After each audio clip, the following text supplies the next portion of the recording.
All right, hello everyone and welcome to another webinar from Frends Technology. My name is Asmo Urpilainen, I'm the CTO here at Frends, and today I'm very excited to showcase our latest development add-on for Frends called the Business Automation Portal, or BAP in short.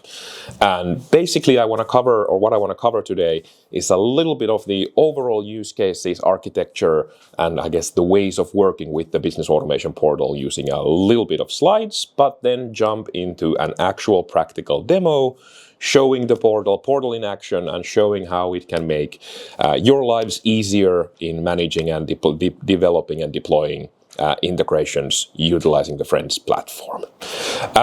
A little bit of housekeeping before we get started on the actual webinar here. So we do have the Q&A section available. So if you have any questions during the webinar, please post those to the Q&A tab, and we'll try and answer those as quickly as we can as we go along with the webinar. But hey, without any further ado, let's just jump straight into it. So what is the BAP, or the Business Automation Portal, for Frends? It's basically a separate add-on to enable a no-code experience using the Frends integration platform. And a separate add-on in this context means that it's going to be its own dedicated website. It will have its own address. And of course, you will access it as if you would access any typical website or web service, similar to how you access the Frends platform itself. But it's good to understand that we deploy it as a standalone web application that's instead very tightly integrated into the underlying Frends platform that the Business Automation Portal is connected to. And basically, who is the Business Automation Portal for? Why have we developed it? And exactly as the no-code use case would just suggest, it's for non-technical users primarily. It could be, for example, the end customers of our customers, or if we, for example, have an ISV partner or a software vendor partner, it could be for the end customers of those customers, or any other third-party users who are not necessarily familiar with using integration platforms, or more specifically Frends, to develop, manage, and monitor their integrations. And for this very reason, of course, the UX has been dramatically simplified. It's been built with a lot of effort being put into its intuitiveness, meaning that we have cut out the unnecessary functionality from this use case perspective.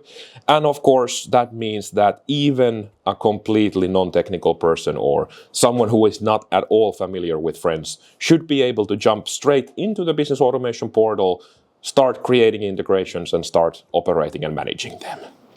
Another good thing to note here that because the Business Automation Portal is now a separate add-on website service, that means we've also introduced integrated white labeling capabilities into the platform, meaning that you can actually change the colors, the fonts, any sort of styling within the platform. You can add your own texts, own logos, own background images, with the idea behind being that you can make it appear as if the portal is actually provided by you, and the experience that the end user has, so the business user or, for example, an end customer has, would be following along with the chosen brand guidelines that you would have set in place, and not necessarily the branding and the visual look and feel of the Frends platform itself.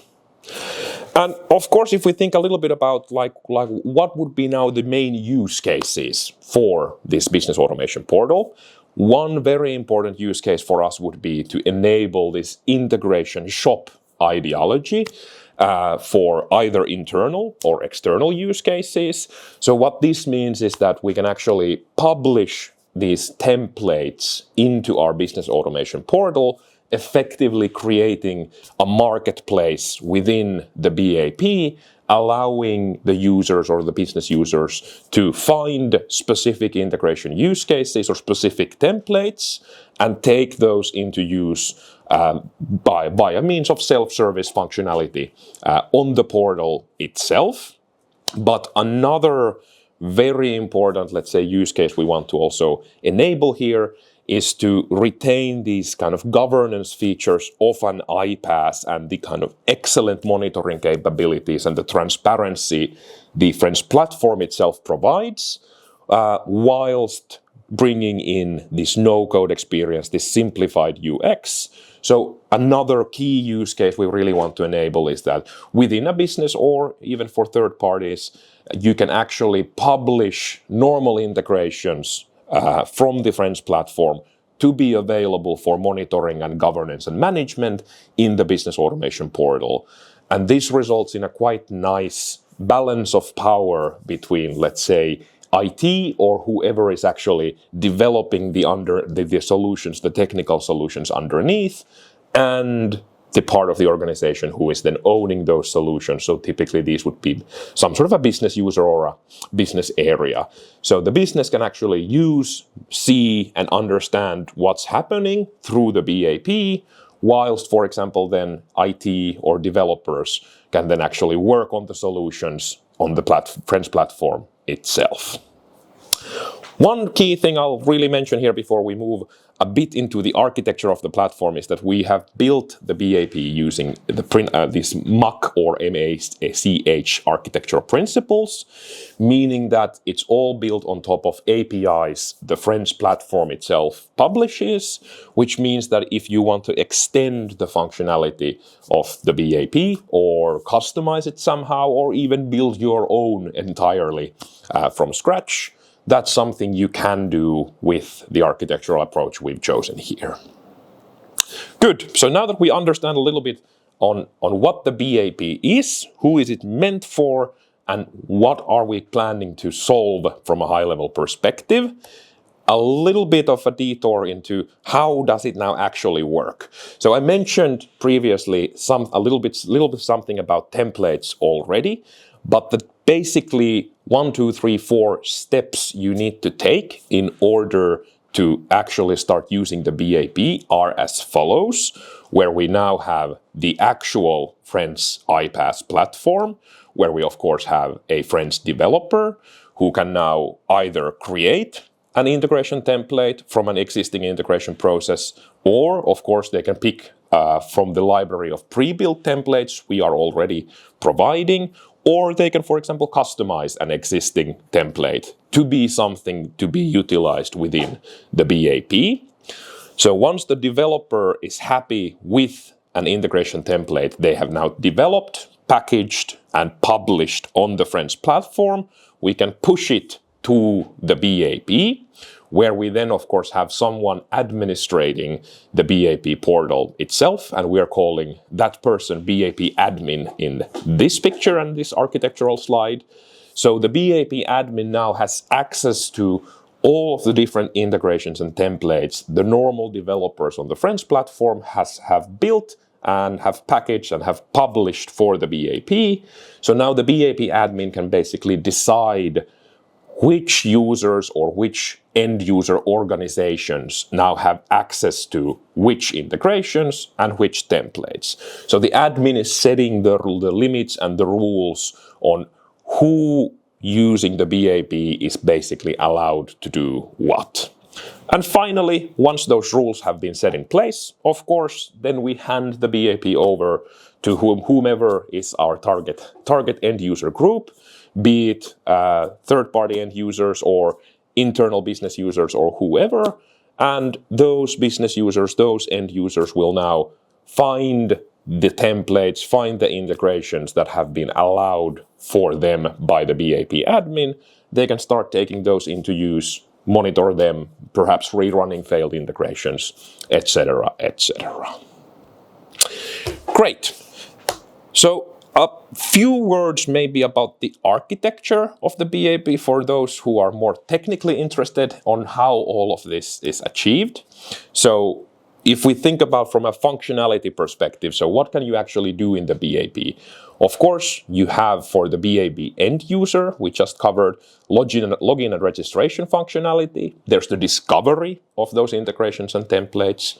We, of course, now have an integration wizard. This is something we're going to spend a little bit time in just a few moments on the demo, showcasing how we can make the deployment and configuration of an existing integration or template as easy as possible.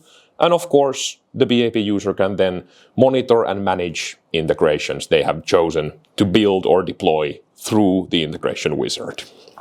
Like mentioned previously, of course, now the BAP admin is responsible for the governance on the platform. So that's mainly going to be about user management, managing these organizations of the end users within the BAP itself. And of course, creating white labeling configuration and other administrative functions that the BAP offers to make the experience as nice and seamless as possible for the actual end user itself. So then, of course, on the other side of the slide here, we have the iPaaS, so the regular Frends iPaaS itself. And there, the split of responsibilities is where we are, of course, creating those templates. We're developing those integration templates to be utilized by the BAP. We can, of course, publish existing integrations to the BAP. And a key thing to note here is that we can actually modify and operate any existing integration.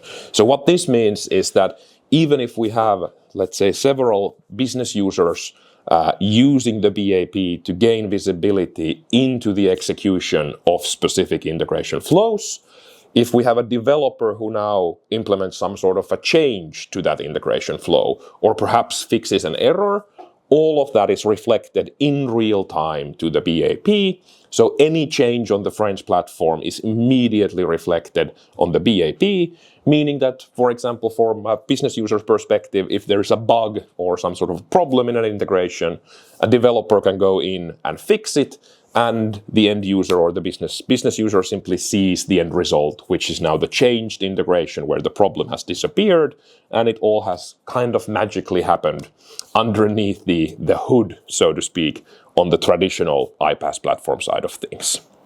And finally, of course, because we are creating integrations and templates that are running on the BAP, they are not actually being executed on the BAP itself, but rather instead they are being run in the very typical, or let's say standard environment setup of Frends on the actual Frends agents that all of our clients already have deployed. And that means that now, quite simply, we just pick where the BAP's solutions are going to be run, meaning that you could say that I want these solutions to run in this test environment, and I want these solutions to run in this production environment. And of course, you can have dedicated environments for the BAP solutions themselves. Brilliant.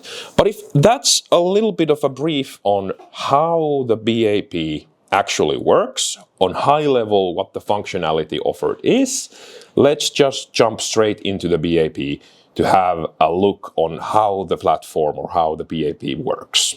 So the first thing we of course do after logging in is we end up here in what we're calling the integration catalog. And the integration catalog is now something that's primarily intended to be used for finding the available integrations and templates that I, as this particular user, now have access to. And of course, typically we might have lots and lots and lots of different templates available, but in our demo use case here, we only have one at the moment. But that means that we can, of course, filter those integrations and templates using categories such as AI or orders, or even tags inside the integrations itself. We have a free-form text search, as you would expect, all the typical functionality you would expect from this integration shop, as we like to call it. And as an end user now, after logging in, what I would quite typically then do is search for the template I would be interested in. And in my case here, of course, what I'm going to be choosing is this OpenAI weekly AI-powered order analysis of specified order files. So when I go ahead and click on that, that now actually opens up that template for me, showing the actual integration flow picture, so the BPM and 2.0 graph. We have, of course, a little bit of an explanation on what the template does, and all of this is something that the developer now creating the template would be responsible for for configuring.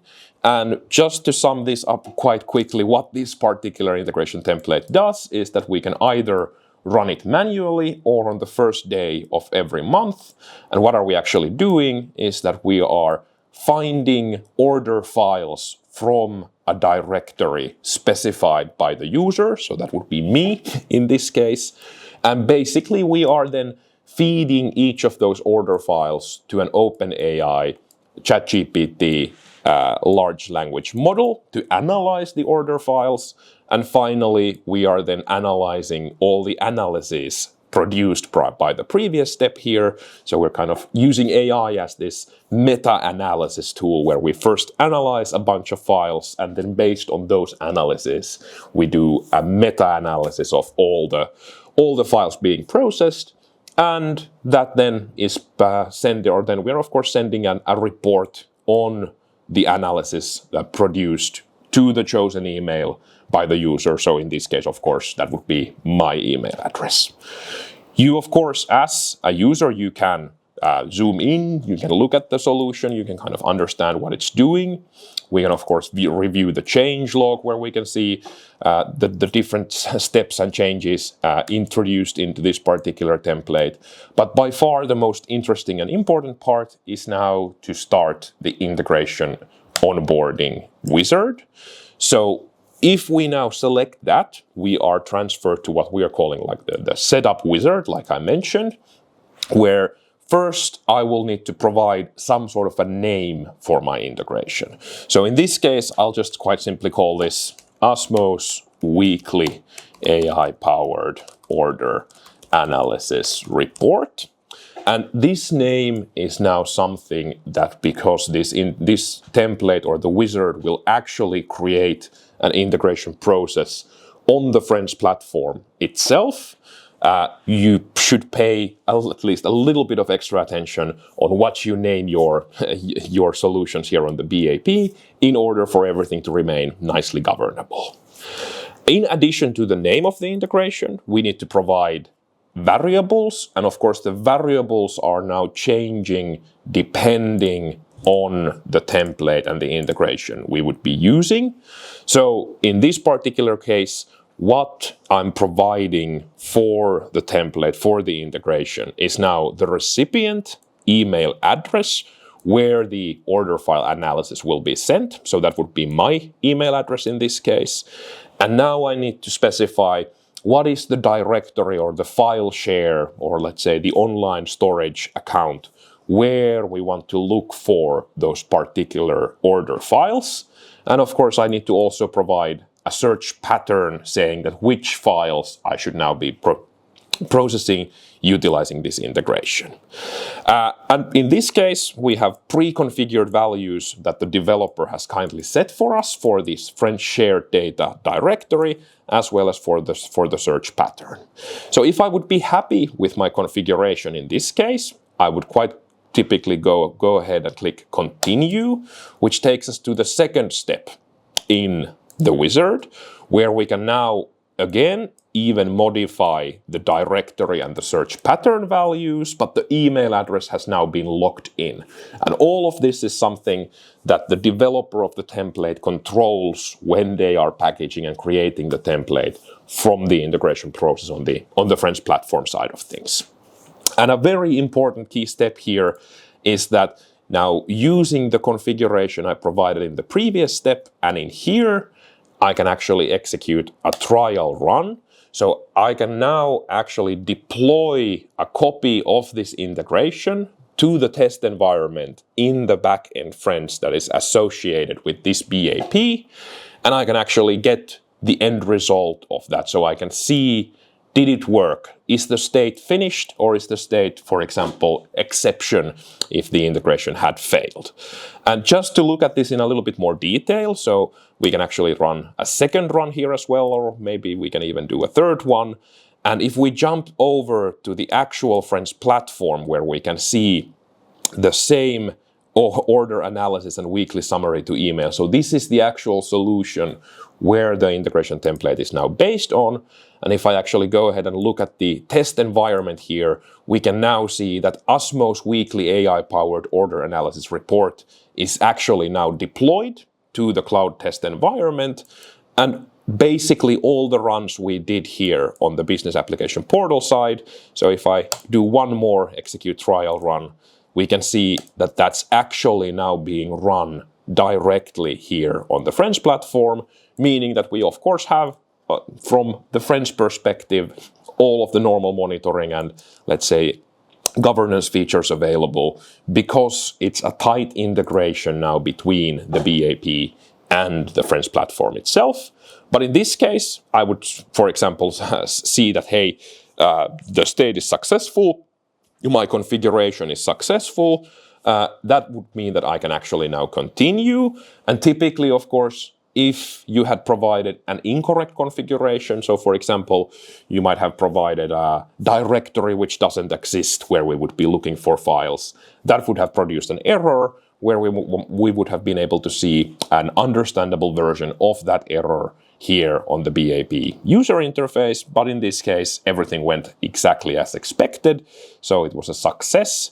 So that means that then we can continue to the final step in the wizard, which is then to deploy the integration. I can of course add a comment for my deployment. So I'll say that this is the initial deployment of Osmo's AI-powered order analysis weekly report.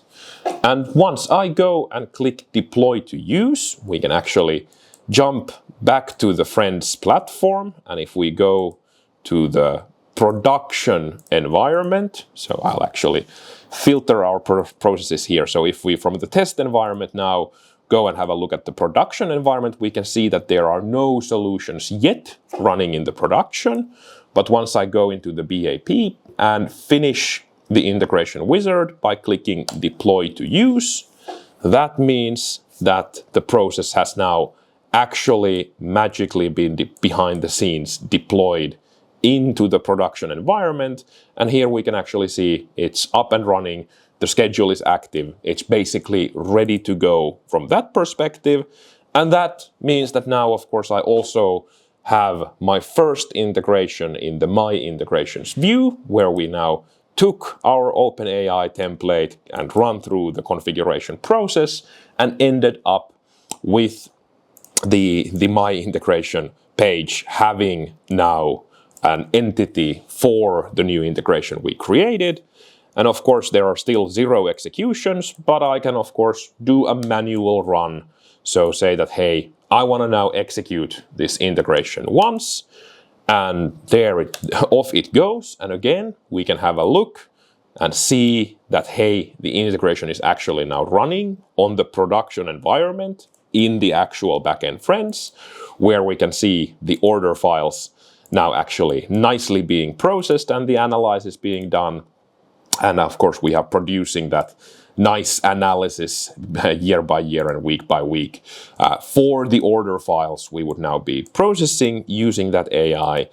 And that means that if we go ahead and look at the My Integrations page now we have one integration process, one execution with 100% success rate. So now, of course, as time would go on and the usage of the BAP would expand, you would start to have more and more integrations to manage view instances, so see how the integration, for example, has executed. You have access to the same visual representation to see and understand how the integration is actually running on the BAP. You can run it manually by changing some parameters to, for example, fix issues or problems in the integrations, and overall get a quite nice view and understanding of the integrations running here on the BAP. So that would be a fairly typical happy case now for a user to log in or register, find an integration from the catalog, run through the wizard, have the integration actually deploy on the backend Frends to production, and start monitoring and governing and operating said integration. So if we jump to the BAP admin's point of view for just a moment here. So of course, now as the admin for the BAP, I first of all need to be able to, of course, establish organizations within the BAP, meaning that we have now a simple structure of organization and users who are belonging to an organization. And what that means is that if you have multiple, let's say, end customers, each of those could have their own organization. You could have an admin for an organization where the admin of that organization could, of course, then access the user management of that organization and, for example, manage the roles or add in new users, invite new users to join the BAP. Or another good use for the organization is that if you have many, let's say, different business areas or functions within your company or organization, so you might have sales, HR, perhaps production, something like finances, etc., etc. And each of those would be interested in different types of integrations and different types of templates. We can now go into any organization, such as the Frends Technology or Frends Technology organization here, and under settings, we can of course see which users are belonging to this particular organization. We have to have some meta information for an organization, such as the name, some sort of a contact email. But we can now say that which integrations are now available for this particular organization. And we can also say which integration tags would now be something that this organization can view and see what's happening, as opposed to the backend Frends where those actual integrations would be running. So we can now do this management for every organization, let's say every business area within a company, and quite freely limit who gets to see and do what when it comes to the templates and the integrations we are managing on the BAP itself. We can, of course, simulate how it would look like if I were to now take a look at the from the point of view of a particular organization, but I can now, of course, change back to the portal administration organization, which is meant for governing absolutely everything here. So you can also view how and what a given organization is actually allowed to see by jumping into the shoes of a user within that organization. Next up, we of course have the shop configuration in this case, which means that now we can specify what are the categories we want to show and enable here on the integration catalog. And we can, of course, define any combination and any custom categories we would like. All of those categories are now based on tags of existing integrations and templates on the actual Frends platform side of things. So just as an example, I could see that, hey, there's a tag for Microsoft SQL and data warehouse. I could now combine those two to be called data warehouse category here on the BAP.